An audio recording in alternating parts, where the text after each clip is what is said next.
मुदिता के सभी श्रोताओं को नमस्कार। आज हम शिव सूत्र के आणवोपाय के दूसरे सूत्र की चर्चा करेंगे और सूत्र है ज्ञानम बंध। तो देखते हैं कि कौन सा ज्ञान बंधन है और कैसे बंधन है। तो इसके लिए पहले देखें कि ज्ञान क्या है। तो ज्ञान मतलब जो भी जाना जा रहा है। तो क्या जाना जा रहा है? जैसा कि पिछले सूत्र में बताया गया कि एक सामान्य व्यक्ति सत्य स्वरूप को तो जान ही नहीं रहा है, निराकार की तरफ तो उसकी दृष्टि है ही नहीं।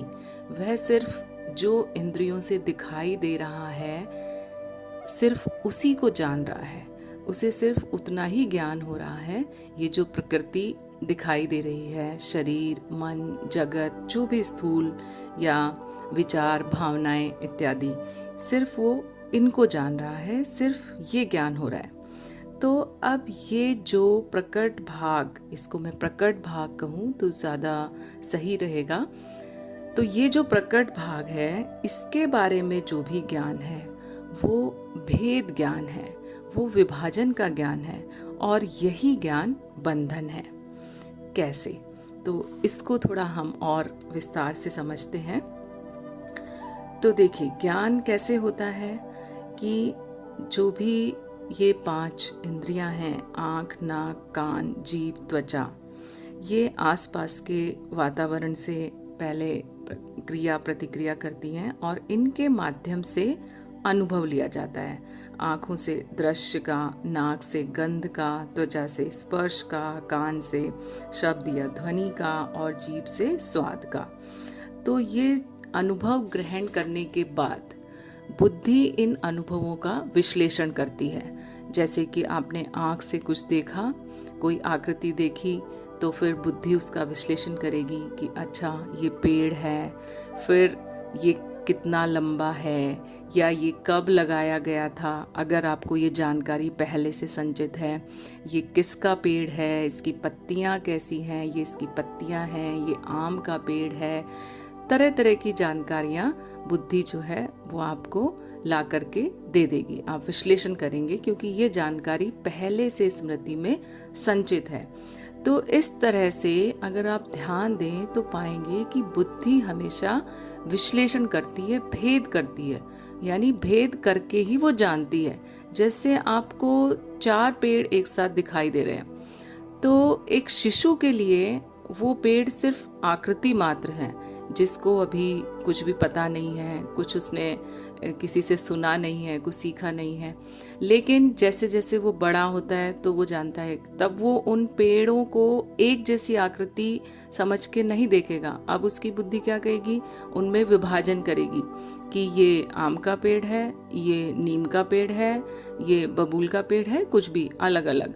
फिर वो आम के पेड़ों में भी और विभाजन करेगा। अगर और ज़्यादा जब वो बड़ा जान जाएगा कि ये इस वैरायटी के आम हैं, ये छोटा है, ये बड़ा है, तो इस तरह आप देखेंगे कि जितना ज़्यादा बुद्धि विश्लेषण करती जाती है, जितना ज़्यादा भेद करती जाती है, बांटती जाती है, उतना ही ये ज्ञान बढ़ता जाता है। तो इस तरह से जो भी ज्ञान आपको हो रहा है इंद्रियों के माध्यम से और बुद्धि के विश्लेषण से, वो सब क्या है? भेद का ज्ञान है। वरना तो आंखें तो सिर्फ आकृति को देखती हैं, जैसे कि दर्पण में कोई चित्र उभरता है, फिर बुद्धि आकर के उसका विश्लेषण करती है, वो बताती है कि ये अलग है, ये चीज अलग है। तो अब ये जो भेद ज्ञान है ये जीवन के लिए तो उपयोगी है, लेकिन यही बंधन का कारण है। बंधन मतलब कि ये एक सीमा निर्धारित कर देता है। इस भेद ज्ञान के कारण ही व्यक्ति क्या समझता है कि ये शरीर और मन मैं हूँ, ये सत्य है, और फिर इससे संबंधित जो भी वस्तुएं हैं, जैसे कि घर हुआ, ये मेरा घर है, ये मेरे संबंधी हैं, फिर ये मेरा शहर है, ये मेरा राज्य है, ये मेरा देश है, ये मेरी जाति है। इस तरह से वो खंड करता हुआ चला जाता है और एक सीमा निर्धारित कर लेता है। जैसे कि एक गाय है उसको खूंटे से बांध दिया जाए तो बंधी जब होती है वो, तो उसके गले में जितनी लंबी रस्सी होती है वो उतनी ही दूर तक चल सकती है।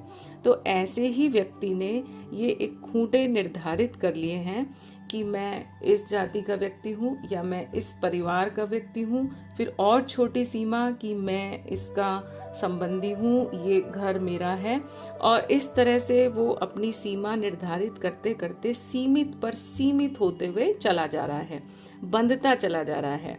जैसे कि एक पिंजरे में कैद पक्षी है। अब पक्षी पिंजरे में जब कैद है तो उसकी सीमा उतनी ही है कि वो उतनी ही दूर में चल सकता है, या पिंजरा थोड़ा बड़ा है तो उड़ सकता है। लेकिन अगर पिंजरे का दरवाजा खोल दिया जाए तो पूरा आसमान ही उसका है, फिर कोई सीमा नहीं है उसके उड़ने की। लेकिन यहाँ पर विडंबना ये है कि ये पिंजरा व्यक्ति ने खुद ही बनाया है, अपनी सीमाएं खुद ही निर्धारित की है। कैसे? इस भेद ज्ञान की वजह से, जो कि बुद्धि करती है।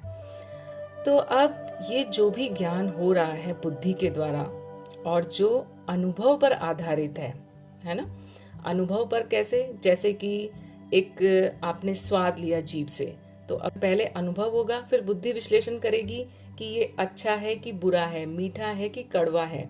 इसी तरह से कोई ध्वनि सुनी कि ये मधुर ध्वनि है, ये शब्द सार्थक है या नहीं है, निरर्थक है। इस तरह की सारी बातें, ये सब कैसे आती है? बुद्धि के विश्लेषण से। पहले अनुभव होता है, फिर उसके बाद वो सही गलत, अच्छा बुरा, अनुकूल प्रतिकूल, इस सब के खांचे में उसको ढालती जाती है और उसी के अनुसार व्यवहार होता जाता है, क्योंकि इसी ज्ञान को सत्य मानकर एक सामान्य व्यक्ति जी रहा है। तो ये जो ज्ञान है ये न सिर्फ सीमाओं में बांध रहा है, बल्कि जितनी 3 तरह के जो ये कष्ट होते हैं, दैहिक, दैविक और सामाजिक कष्ट, उन सब का कारण भी ये भेद ज्ञान ही है। तो अब हम देखते हैं कि ये जो ज्ञान जो अनुभव पर आधारित है और जो ये भेद ज्ञान है, तो क्या ये ज्ञान वास्तविक है? इसकी सच्चाई क्या है? इसको सत्य मानकर जीवन जीना और व्यवहार करना, आसक्त हो जाना, ये कहाँ तक उचित है? ये मान लिया गया है या इसकी सत्यता अनुभव और तर्क पर जांची परखी गई है? तो ये सत्य है कि नहीं? ये आभासी ज्ञान तो नहीं है? क्या सच में ऐसे भेद हैं? इसको कैसे जांचेंगे? ये अगले सूत्र में बताया गया है।